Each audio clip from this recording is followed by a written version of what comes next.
Good morning, good afternoon बच्चों। कैसे हो आप सभी। आगे टॉपिक चल रहा है समांतर श्रेणी। आपका क्वेश्चन नंबर स्टार्ट होता है आपका 16।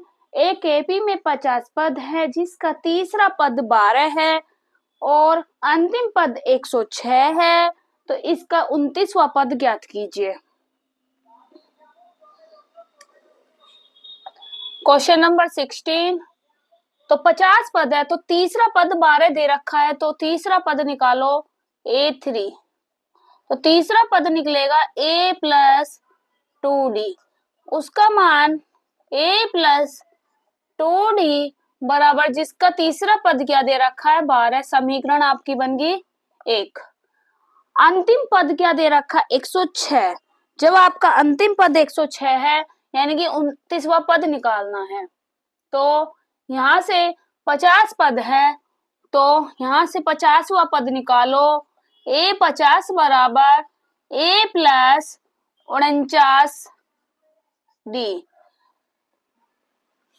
तो इसका मान आपको a प्लस 49d बराबर इसका जो अंतिम पद दे रखा है आपको 106। समीकरण 2 बन गई। अब यहां से हम समीकरण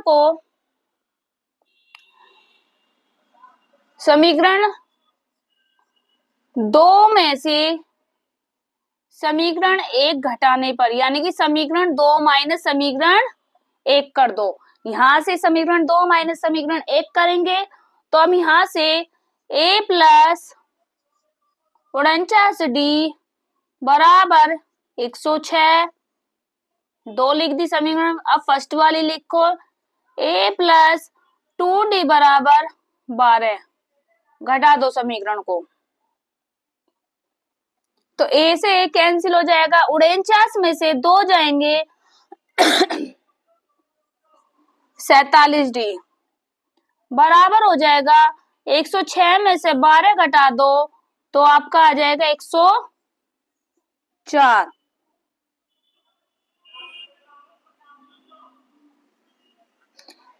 एक सौ छह में से 12 घटाएंगे तो आपका आएगा यहाँ पे 94।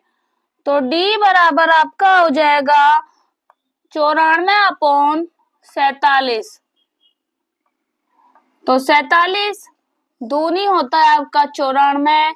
तो d का मान आ गया आपका 2। इस d का मान समीकरण नंबर 1 में रखेंगे तो d का मान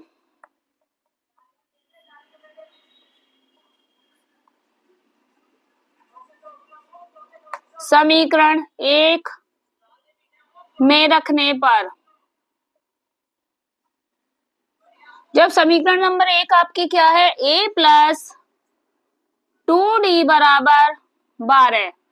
तो a प्लस 2 गुणा d का मान रखो 2 बराबर 12।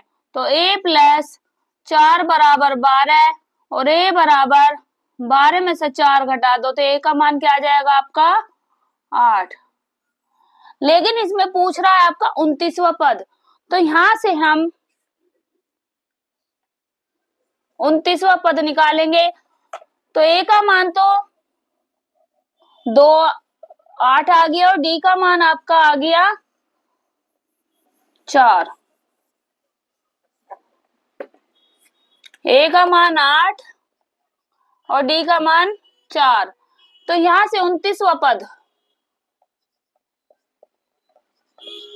जब 29वां पद निकालेंगे तो a प्लस 29 से 1 कम करो 28d। तो a का मान 8 प्लस 28 गुणा 4।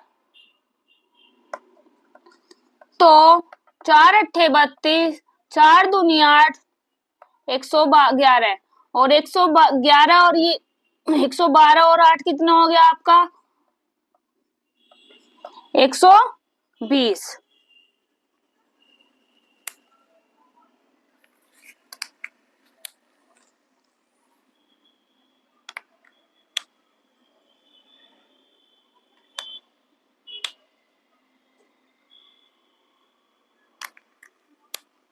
यहाँ पर आपका जो d का मान है ना वो 2 है।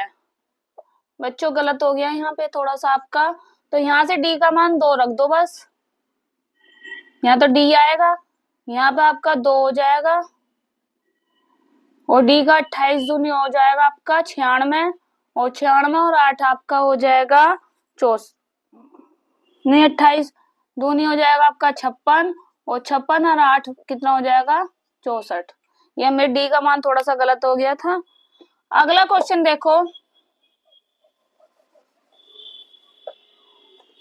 यदि किसी एपी के तीसरे और 9वें पद 4 और -8 है तो इनका कौन सा पद शून्य होगा।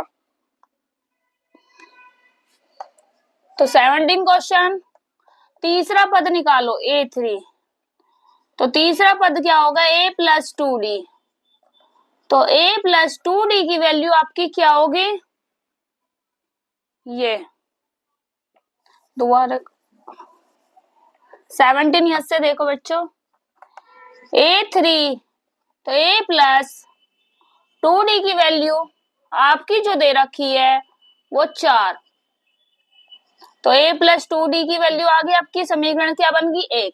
अब 9वां पद क्या है आपका -8, तो A9 निकालो, तो A + 9 से 1 कम करो 8D, तो A + 8D की वैल्यू क्या आ गई आपकी -8, समीकरण 2। अब समीकरण नंबर 2 में से समीकरण 1 घटा देंगे, तो समीकरण 2 माइनस समीकरण 1, जब समीकरण नंबर 2 में से समीकरण 1 घटाएंगे तो A + 8D बराबर आ गया आपकी -8 और A + 2D बराबर आ गया 4, घटा दो तो A से A कैंसिल हो जाएगा, 8 में से 2 जाएंगे आपके 6D और -8 के 4 कितने हो जाएंगे, माइनस के माइनस माइनस होगा प्लस, चिन्ह आएगा माइनस का, 6 दूनी 12, तो D का मान आपका आ गया -2। अब इस D का मान समीकरण 1 में रखने पर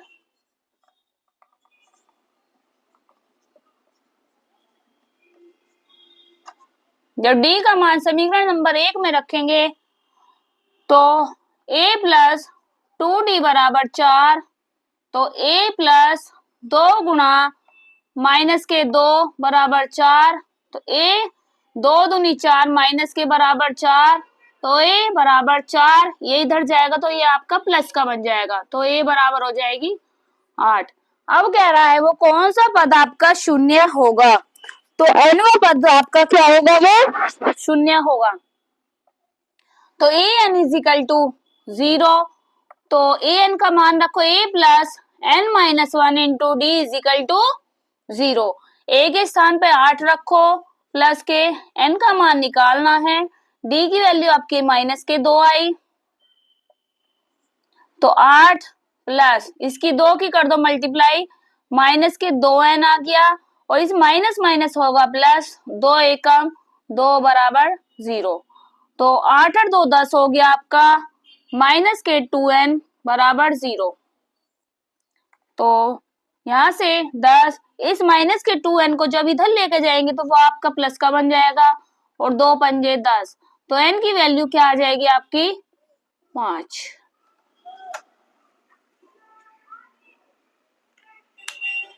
तो nवां पद जो है आपका n का मान जो आएगा 5। बच्चों आपको किसी भी प्रकार की परेशानी है या कुछ भी दिक्कत है तो आप कमेंट में पूछ सकते हैं। Thank you all of you.